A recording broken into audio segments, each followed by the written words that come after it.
At UMBC, we try to create a place, and I think are effective at creating a place where it's cool to be smart.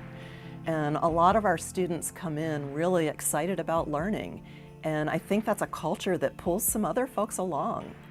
UMBC has a significantly lower percentage of students who report high-risk drinking compared to the national average. So the national average is around 40% and UMBC is down around 20%. Because we have such a rich and diverse environment, we have different values around alcohol. Our students are really looking at complex things and trying to integrate in a very different way.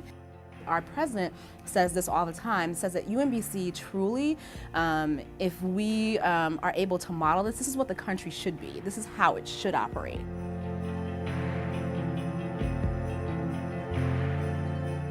We're a relatively new university.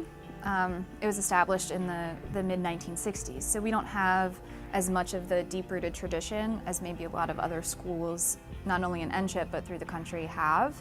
And I think that's a positive to UMBC, is that it is still young and fresh, so there is a lot of adaptations and testing the waters going on to really figure out what works and what doesn't.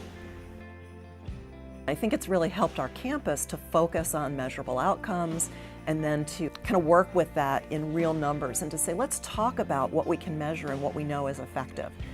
But I think the second piece of it is that it doesn't get stuck in assessment, right? This is about doing. And so it's really pushed people in the academic world that might want to assess all the time and set up these large experiments to be able to say, we're going to do something.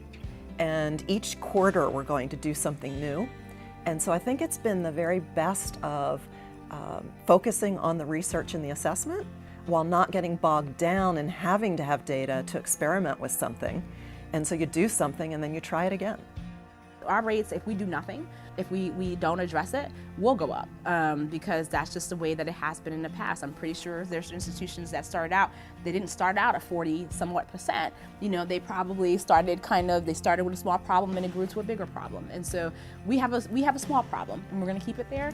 And if we can manage that, then we can really hopefully help out some other institutions to do the same for their environments as well.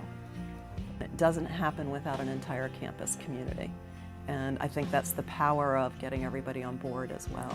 But it really is this collective sense of everybody working on this together that I think has made the biggest difference.